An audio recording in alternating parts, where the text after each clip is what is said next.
Louvado seja Deus, nessa manhã estamos na casa do Pai. Estou feliz de estar aqui com vocês. E lá no primeiro versículo diz o texto: as mulheres que acompanhavam Jesus. Este é o tema do texto. Algum tempo depois, Jesus saiu e viajou por todas as cidades e povoados. Pode ser que a minha tradução não seja igual à sua, mas é o mesmo os dizeres, tá? É numa linguagem de hoje. Então Jesus saiu e viajou por todas as cidades e povoados, anunciando a boa notícia do reino de Deus. Os 12 discípulos foram com ele. Os 12 discípulos também estavam com Jesus. E também algumas mulheres que haviam sido livradas de espíritos maus e curadas de doença.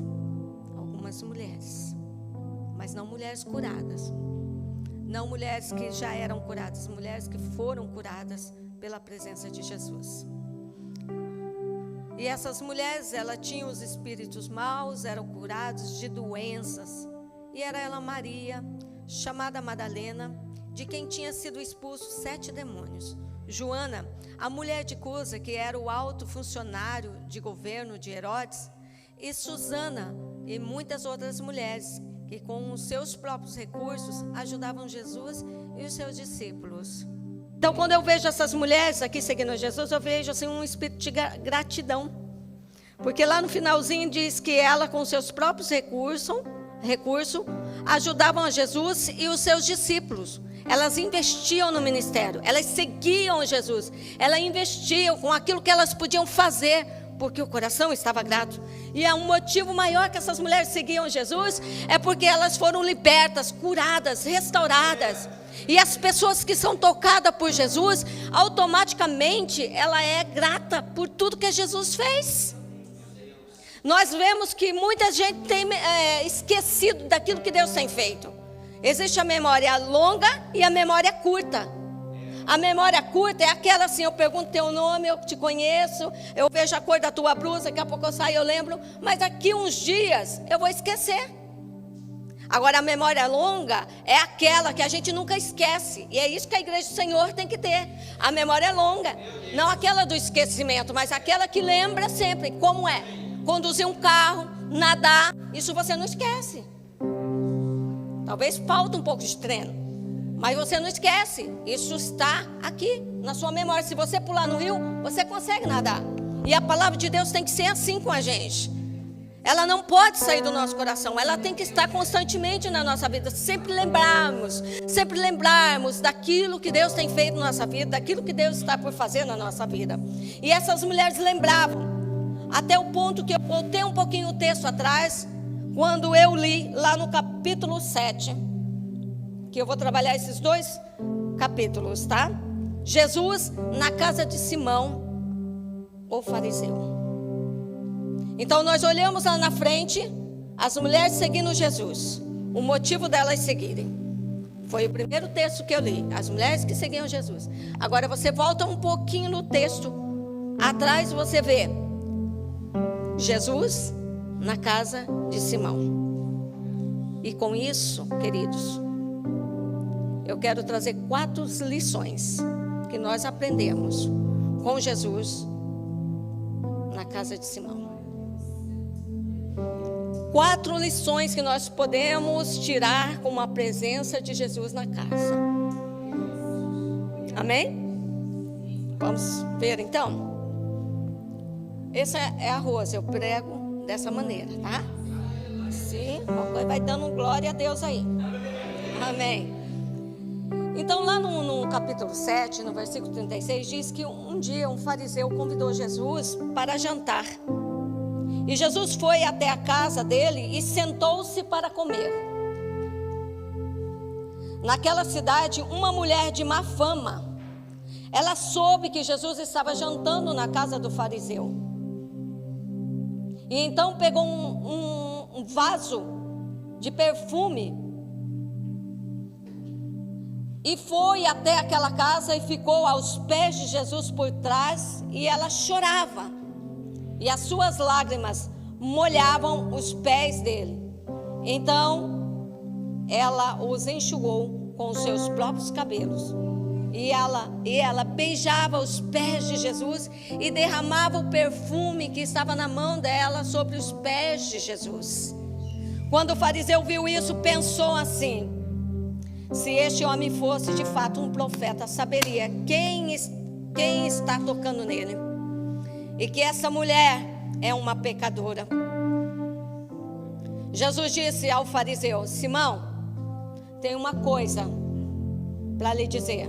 Aí ele disse: fala, mestre. Respondeu Simão. Jesus disse daí para ele: 2 homens tinham uma dívida com um homem, e a sua dívida era em dinheiro, porque ele costumava emprestar. E um desses homens que deviam, ele devia 500 moedas de prata, e o outro 50 moedas. Mas os dois, chegou a uma certa altura, não puderam pagar. Então, aquele homem perdoou a dívida de cada um. Aí Jesus fez uma pergunta: qual deles vai estimá-lo mais? Qual dele vai ser mais amado? Aí Simão, na minha está escrito assim, não sei se a sua está escrito, ele diz assim: eu acho que é aquele que foi mais perdoado. Eu aprendi que eu achar não é certeza, é algo duvidoso. Agora, eu acredito é diferente de você falar eu acho, né? Então, quando eu falo eu acredito, é aquilo que eu penso acerca daquilo. Pode ser certo, como pode ser errado. Pode ser aquilo mesmo, ou pode não ser. Pode ser que você também não concorde com aquilo, mas eu acredito que é isso. Agora, quando eu acho, mas acho o quê? Você tem certeza? Não, eu acho, então não é certeza. Então, ele não estava entendendo ainda o propósito de Jesus naquela casa. Ele disse: eu acho que é aquele que foi mais perdoado. Então, ele precisava acreditar que realmente aquele que é mais perdoado é aquele que ama mais.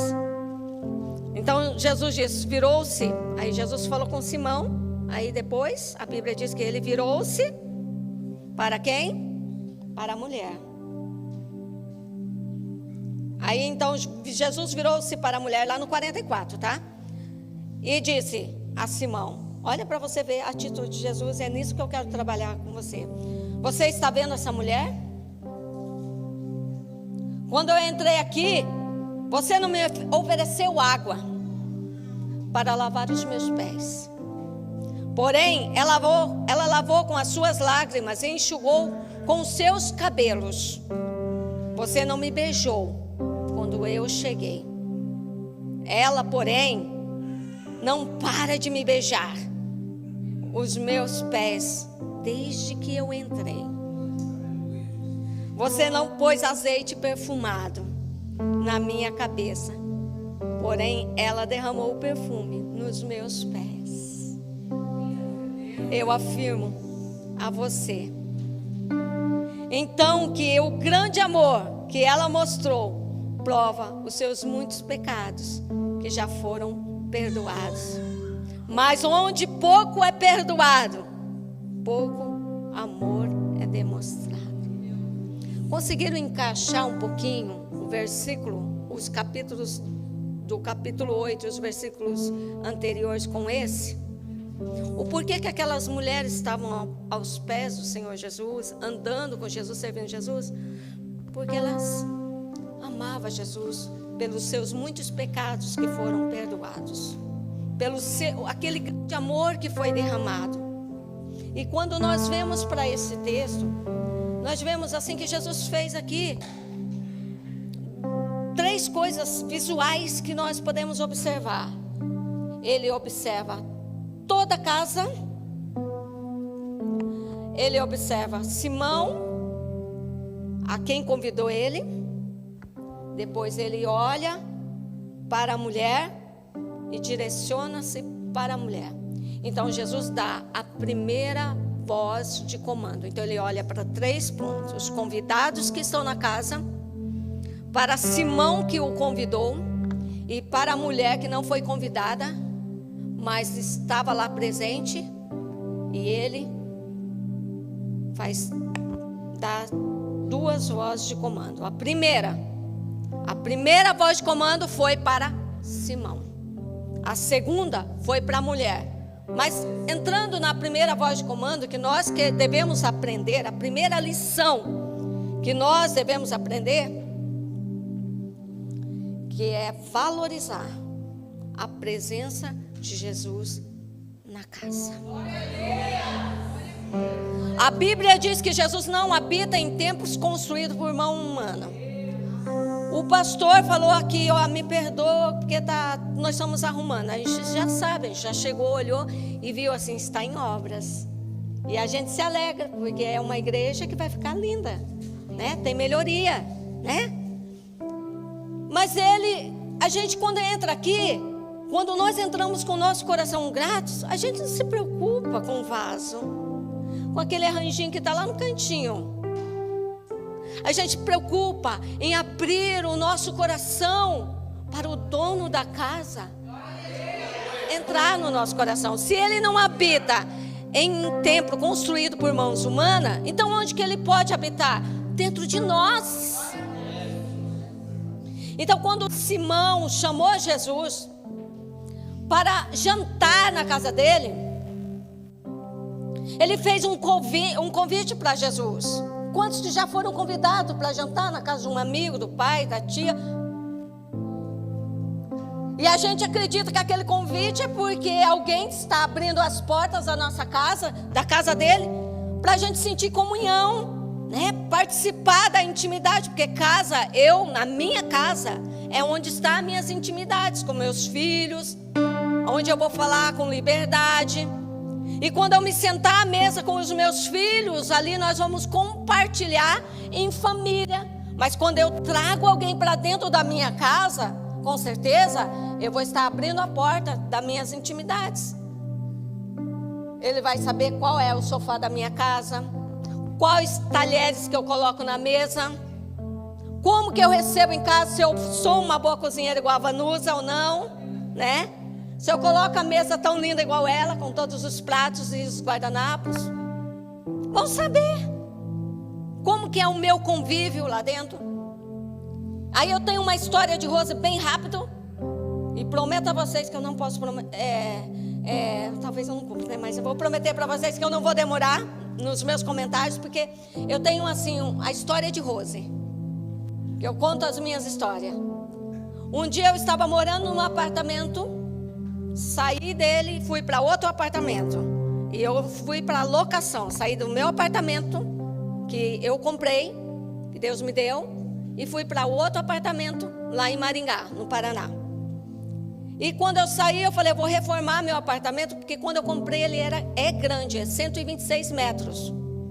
E ele precisava de reforma, porque ele era muito antigo e comigo lá dentro não dava, certo? E eu fui e mudei para outro apartamento, bonito, no centro da cidade, mas não era meu. Aí fiquei lá morando por um tempo e a reforma foi indo aos poucos, conforme a grana dava, pagando o aluguel, né? Pagando a renda ali, o proprietário, e já também reformando o meu, então tinha que equilibrar as minhas rendas. Aí o que aconteceu? Chegou um momento que venderam o apartamento que eu estava alocando para um doutor, né, para um médico, que ele queria reformar, e levou o arquiteto lá, e eu falei, nossa, meu Deus, e agora? Vou ter que sair daqui e voltar para o meu apartamento. Mas o meu apartamento faltava alguns detalhes, os móveis planejados, já tinha feito o piso, as portas, o gesso, tudo que tinha de fazer, as pinturas, mas os móveis ainda faltavam, estava fabricando, em fase de fabricação, os guarda-roupas, as salas, os painéis, toda a casa planejada. Aí o que aconteceu? Tivemos que voltar para a nossa casa, para o nosso apartamento anterior. E quando nós voltamos para o apartamento anterior, a gente voltou com uma cama, arrumamos a cama que nós já tínhamos, levamos, depois a gente comprou outra para colocar uma nova, mas a gente levou aquilo que a gente tinha. E os móveis não estavam lá. Daí eles falaram assim, eu vou adiantar a cozinha, onde tu pode colocar a geladeira e o fogão. E as demais coisas a gente vai fazendo com vocês aí dentro. Beleza. Aí a minha casa começou a ser ocupada por outras pessoas, os marceneiros que a gente fala lá no Brasil. Começaram a fazer o quarto, a sala, então todo dia aqueles transtornos de pó. E na época meus 3 filhos eram menores ainda. A Jéssica era uma garota que estava fazendo ainda faculdade. o Adiel estava estudando, a Jasmine estudando ainda no ensino médio. Então aquele transtorno de preparar as crianças para ir para a escola, a roupa, a fazer almoço, isso estava correndo na minha casa tranquilamente. E o apóstolo, que tem assim um período que ele vai ministrar, é de hábito dele, ele não sai. Ele não sabe porque Deus tem feito coisas grandes. Quando chega no altar, ele sobe no altar, Deus dá revelações. Ele fala, se eu sair eu vou encontrar alguém vai falar, alguém contou alguma coisa para mim, depois vão me desacreditar, então deixa eu ficar com Deus, não me chame, deixa eu ficar aqui. Ele ora, ele se consagra naquele dia. Para quem pode é bênção, porque ele não trabalha, né? Não tem a correria, e ele está totalmente na obra. E os dias de ministração dele, ele tem esse ritmo de acordar, tomar o café, ou estar em consagração, almoçar, entregar, e assim vai por diante na rotina que ele consegue. E ele tinha que se preparar, e a gente arrumava os quartos correndo para ele, e ele entrava lá dentro e a correria total. Mas dentro da minha casa ficou pessoas que não conheciam a Cristo, pessoas que não conheciam o Evangelho, mas no servir da mesa, no meu tratamento com os meus filhos, com aqueles que estavam dentro da minha casa, participando do meu dia a dia, e eu não sabia que nós estávamos sendo observados, de verdade.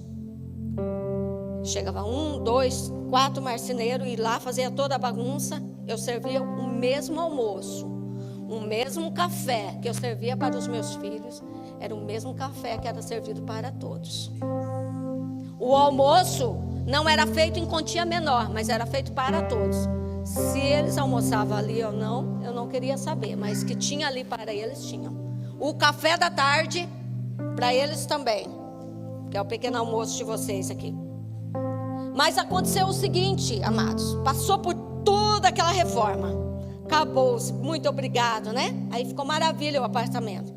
Ao passar dos dias, um marceneiro estava dentro da igreja, o outro estava dentro da igreja. Aí ele chegou na nossa pessoa e disse: eu era contra a religião. Quando eu disse assim, eu vou fazer os móveis na casa de um pastor, eu falei, não vai dar certo. Não vai dar certo esse negócio, porque já me decepcionei com muitas igrejas. É mais um. E eu não sabia, ele estava nos observando dentro da casa. E quando ele viu o nosso comportamento como cristão, o nosso tratamento, ele falou assim, eu quero ir para essa igreja, eu quero servir o Deus desse pastor, porque o que eles são dentro da igreja, eles são dentro da casa deles. E hoje ele está na igreja, e ele faz os meus móveis até hoje, tudo que eu vou fazer. E quando eu falo para a igreja, ele fala, não cobro. E por onde ele passa, né, ele testemunha daquilo que Deus fez na vida dele. Então, por que a Rose está trazendo a história de Rose para vocês? Porque quando eu recebi aqueles homens dentro da minha casa, eu e meu esposo e meus filhos, ele via os nossos diálogos, nossos comportamentos. Então, aquilo que nós expressamos nas nossas ações pode falar mais do que aquilo que muitas das vezes é aquilo que nós tentamos esconder, que é as nossas emoções. Ações e emoções. Aquilo que a gente muitas das vezes consegue esconder, nós entramos na igreja, estamos tristes, angustiados, a gente não consegue dar um sorriso, porque a gente não quer saber que a gente está mal. Mas as nossas ações muitas das vezes vêm dar sinais de que alguma coisa não está certo. Ou porque está agitado, ou porque está talvez ou não consegue se ligar, entrar na dimensão espiritual. E naquele dia Jesus chegou naquela casa porque ele foi convidado. E se ele foi convidado, não era qualquer pessoa que estava passando por ali. Simão não fez o que ele tinha de fazer para o seu convidado. Simão tinha que fazer o melhor para o seu convidado, porque ele convidou Jesus. Jesus era uma pessoa ilustre, mas Simão queria honrar Jesus? Nós acreditamos que não. Ele queria especular ou tirar provas de alguma coisa, ou mostrar para a sociedade, porque os jantares Antigamente eram abertos nos seus quintais, aonde toda a vizinhança via quem se jantava nas casas das pessoas mais importantes da cidade. Porque para eles era mérito receber pessoas. Mas sentado à mesa eram os seus convidados. Simão não se preocupou em dar o melhor para Jesus. Embora ele convidou Jesus para entrar na casa dele. E Jesus pergunta hoje aqui para você: você tem convidado Jesus para entrar na sua vida, na sua história? Tem? E você tem feito o melhor para Jesus? Será que as suas ações não estão mostrando o que realmente, o que você está pretendendo? Quando Jesus entrar na sua casa, queridos, diga para ele: seja bem-vindo na minha casa, Jesus. E quando nós nos relacionamos com casa, a gente pode visualizar uma casa construída, né? Que ele também vai lá na sua casa jantar com a sua família, quando você chama ele. Ele vai lá e senta com você e você nem se imagina. Ele está lá do teu ladinho. Talvez eu vejo sim pessoas, homens, que são os chefes da casa, que tem que pagar as suas contas mensal, colocando a mão na cabeça e dizendo: Deus, só o Senhor para nos dar vitória. Pega a caneta, anota as contas, mas a conta não fecha. Aí Jesus está lá sentadinho na sua casa. Ele fala: Jesus, só o Senhor. Aí eu falei comigo mesmo: estou aqui do teu lado. Mas a nossa ansiedade nos tira o foco e não consegue ver Jesus ali do nosso lado. E Jesus sempre vai estar quando você der um espaço para ele entrar, quando você convidar ele. Quando Simão falou assim: Jesus, venha jantar na minha casa, Jesus aceitou, Jesus foi. Mas Jesus foi para trabalhar naquela casa. Quando ele se assentou lá e ele observou todo aquele jantar, e ele observou todas as reações ali, Jesus só queria ser notado como Jesus, porque Jesus tinha algo grande para fazer na vida de Simão, mas ele não percebeu. E nós devemos perceber que Jesus tem algo conosco. Por que algum visitante entra dentro da igreja, pastor? Muitas das vezes está paralítico, talvez está com uma enfermidade tão grande, e nós estamos na fila faz tempo, orando, e não acontece na nossa vida. Porque quando eles entram, eles falam: Jesus entra na minha casa, e eles abrem mesmo a casa, e eles fazem o que tem de melhor para Jesus. Se é preciso fazer uma campanha de 7 dias, ele vem e faz, porque ele precisa de um milagre. E nós muitas das vezes estamos aqui: não quero orar, não quero pagar um preço. Então, quando nós observamos essa atitude, né, de Simão, nós vemos assim que ele não sabia valorizar a presença de Jesus naquela casa. E o que nós devemos aprender, primeira lição: valorizar a presença de Jesus na nossa casa. Eu preciso terminar, que daqui a pouco o almoço vem. Vamos lá, correr. Então, quem era realmente Jesus para Simão? Quem era? Lá no versículo 39, 38, 39 diz assim, rapidinho, que quando Simão viu aquela mulher tocando em Jesus ali, ele já colocou para fora quem ele pensava que era Jesus. Porque no versículo 39 ele diz assim: quando Simão viu isso, a mulher lá fazendo todo aquele gesto de amor, ele pensou assim: se ele fosse de fato um profeta, ele saberia quem é essa mulher, que ela é uma pecadora. Ele saberia quem está tocando nele. Então aqui nós vemos que Simão, ele não conhecia Jesus, e ele manifestou realmente o que ele pensava sobre Jesus. Ele tinha dúvida sobre o chamado de Jesus. E aonde há dúvida, o poder de Deus não opera. Creia em quem te chamou, e você vai ver coisas grandes acontecendo na sua vida. Você não foi chamado para ficar em dúvida, e nem foi chamado para ter medo, mas para acreditar no sobrenatural de Deus. Que Deus é capaz e pronto. Você não é capaz, mas Deus é. Pronto, está tudo certo, não precisa mais. Se Ele fizer é Deus, se não fizer é Deus também. Está no controle dEle. Quem somos nós, né? Então nós vemos assim que ele olhou e colocou o caráter de Jesus, colocou dúvida no caráter da chamada de Jesus. se ele fosse um profeta. Ele era um profeta, ele foi enviado de Deus, mas ele ainda não tinha certeza daquele Jesus que estava na casa dele. Você conhece Jesus? De verdade? Está em dúvida ainda? Vamos começar a chamá-lo de uma forma diferente. Sabe o que é conhecer Jesus de verdade? Bíblia. Leia a Bíblia, você vai ver quem é Jesus, e ele vai se apresentar para você de uma forma espetacular. Que quando o pastor falar aqui, fala: pastor, eu já li isso daí, agora eu entendo o que o senhor está pregando.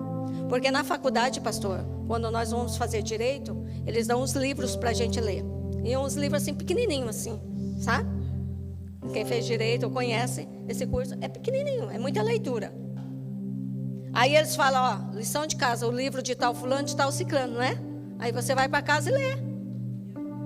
Ali tem vários assuntos. Aí você não dá conta, né? Porque é muitos assuntos. Aí você pega o assunto que é da matéria do mês.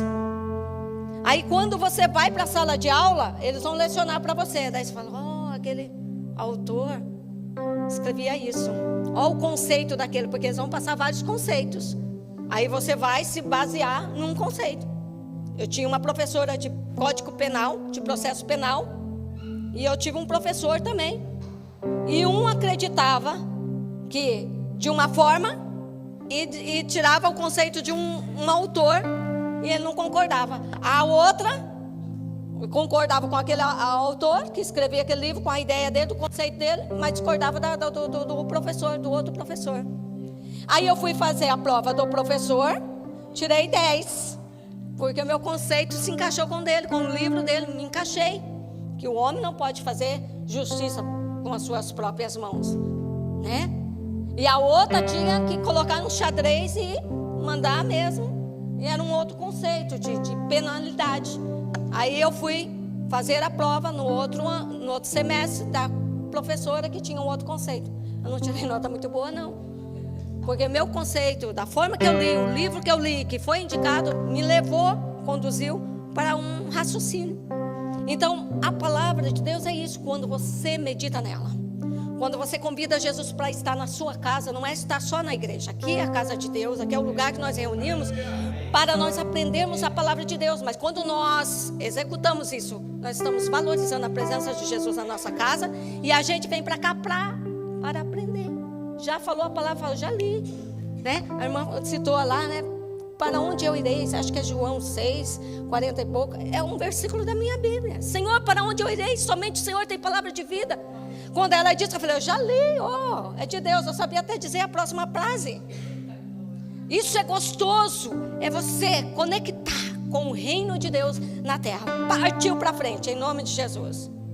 Então, quem era para Simão? Um mero convidado.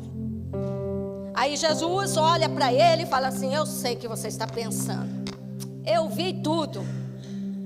Alguém consegue ler lábios aqui? Lá na igreja de Lisboa tem uma irmã, né? Ela lê lábios porque ela não escuta. Mas tem gente que tem um domzinho, né? Se a pessoa está falando, já consegue mais ou menos entender o que ela está falando só de ler os lábios. Está falando meu nome. Jesus falou assim: Simão, estou sabendo de tudo. Eu vi tudo. Quando você falou dentro do seu coração, no seu pensamento, eu estava te observando. Vem para cá, Simão, que agora eu tenho uma palavra para você. Vem. Aí Jesus disse assim: olha para essa mulher aqui. Quem é essa mulher para você? Aí Simão olhou para aquela mulher como toda a sociedade. Ela é uma pecadora. Aí Simão olhou para Jesus como qualquer outra pessoa, se ele fosse um profeta. E nós não somos a sociedade que desacredita das pessoas. E nós também não somos aquele que duvida da pessoa bendita de Jesus. Nós não somos, então, igual a qualquer um. Nós somos diferentes. Nós somos considerados o povo louco da terra, né? Os doidos da terra, mas que vivem no sobrenatural de Deus na terra. Amém? Que quando lá fora não sabe para onde correr, é esse aí, é você que vai falar de Jesus. Amém? Amém. Louvado seja Deus. Então ele olhou para aquela mulher e Simão disse: ela é pecadora. Então ele via como a sociedade. E Jesus não quer que você tenha essa visão da sociedade, mas uma visão diferenciada. Então, aprendemos que Jesus na casa, nós temos que valorizar, primeira lição, a presença dele. Não devemos olhar como a sociedade. Não devemos pensar do evangelho como qualquer um, porque o evangelho é poder de Deus, amém? Vou pular aqui. Vamos para a segunda lição. A presença de Jesus nos traz a essência do seu amor e o perdão. E essa presença de Jesus nos garante a vitória, amém? Segunda lição. Então ali tinham ações e intenções. Jesus volta lá para o versículo 14, Jesus olha para Simão, e depois olha para a mulher e olha novamente para Simão, e ele diz: eu conheço todas as vossas ações, eu vos conheço o que você está pensando, mas eu tenho algo para dizer para você, Simão, nessa manhã. Aleluia. Quero dizer para você que eu estou aqui na sua casa para efetuar algo. Aí ele conta aquela parábola daqueles dois homens, para trazer para Simão para uma realidade de fatos.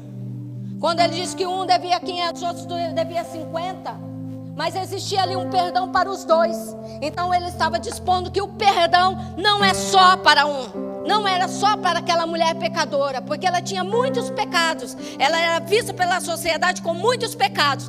Mas o perdão de Jesus era para ele também, um Simão que estava incrédulo naquele momento e que não conseguia compreender. Então quero dizer que Deus tem para cada um de nós o perdão, a cura e a restauração. Alguém compreende Deus? Não. O homem mata, rouba. Isso é para a gente o fim, não aceito. Mas Jesus vai lá e salva o homem e dá salvação ainda para o homem. Vai entender a mente de Deus, mas o perdão dele sempre está posto. Amém? Vinde a mim todos que estáis cansados e oprimidos, que eu vos aliviarei. Amém? Então Jesus tira para fora de Simão uma opinião pessoal. Tá, queridos? A palavra ela é muito extensa e eu vou pular, porque eu sei que vocês vão chegar 1 hora em casa, tá? Então vocês conseguem entender que o amor e o perdão andam juntos? E se existe amor e perdão, existe cura? E se Jesus perdoa, nós devemos perdoar também? Está precisando de perdoar? Perdoa. Vai doer um pouquinho, mas perdoa. Depois a gente fala sobre isso, no outro dia que eu vir aqui. Tá bom? Então nós já vamos lá para a terceira lição, só o tópico. Jesus na casa nos leva a enxergar como é a realidade dos fatos. E quanto a fatos, não há argumento. A gente sabe disso. Se a realidade estava posta ali, era para se acreditar. Então o que nós vemos aqui? Que aquela mulher fez o que ninguém fez. Vocês já leram aqui os versículos. Ela fez o que ninguém fez. Então faça aquilo que ninguém faz, né? Vou pular para o quarto para encerrar. A presença de Jesus na nossa casa, o quarto, o que ela vem nos ensinar? Ela nos garante a paz e a transformação. Então a palavra de Deus nos diz nessa manhã que a presença dele, ela vem causar mudança na nossa vida e na nossa estado. Então vamos seguir esses 4 exemplos, tá bom? Tinha mais para falar, mas não vou prolongar, porque eu sei que daí fica todo mundo cansado e bravo comigo, daí o pastor não me chama mais. Vamos se colocar em pé? Vocês conseguiram entender? Eu poderia esboçar todos os sentimentos daquela mulher, de submissão, de humildade, de ser hospitaleira. Poderia esboçar aqui para vocês o que ela fez, o que aquele Simão não fez. Quando Jesus falou, ela fez, você não fez. Está entendendo? Mas não dá mais tempo. Mas eu pego essas 4 lições e execute na vossa vida. Tá? Abrace Jesus na sua vida. Levante as suas mãos para o alto. Pai, aqui está uma parte da sua igreja aqui, Senhor, nessa cidade. Aqui está o seu povo que vieram adorar ao Senhor, meu Pai. Agora são 12:32, Senhor. Eles estão ainda dentro da sua casa. Eles vieram, Senhor, antes das 10, antes das 11, Senhor. Estavam aqui reunidos, esperando este momento. Assim como o Senhor sempre seguia ao templo, Senhor, para ministrar a sua palavra. E a Bíblia diz assim, Senhor, que a tua palavra vinha com tanta excelência para os corações. E as pessoas, Senhor, se regozijavam, Senhor, com tanta sabedoria que o Senhor tinha. O Senhor está na casa, meu Pai. Mas eu te peço, Senhor, que quando esse homem, essa mulher sair daqui, o Senhor entre na casa dele. O Senhor entre na casa dela, Senhor. Mas entre para transformar, Senhor. Entre para fazer, Senhor, algo diferente. O Senhor entrou na casa de Simão, meu Pai. Não só para jantar, mas para trabalhar na vida de Simão. E para trabalhar na vida daquela mulher pecadora, Senhor. Mostrando para ela que ela já tinha sido perdoada dos pecados. E que é para ela seguir em paz. Então pessoas hoje aqui, Pai, precisam seguir em paz, Senhor. Crendo que o Senhor já perdoou. Crendo que o Senhor já libertou. Então eu oro por cada família, por cada lar. Senhor, que portas sejam abertas nessa manhã. Para este homem, Senhor, que pensou que não sabia como fazer. Ou para este homem que entrou aqui nessa manhã e disse, eu vou ver como que é este culto. Deus está a falar com você. E Deus quer ir na sua casa. Não só para jantar, mas para habitar na sua casa. Leve Jesus contigo. Leve o Senhor contigo em nome do Senhor Jesus. E a igreja diz, amém. A ti eu vou clamar. Deus abençoe a igreja. Perdoa atrasei o almoço, tá? Só chamar eu a próxima vez que eu termino. Tudo está em ti. Espírito Santo. Por ti vou clamar.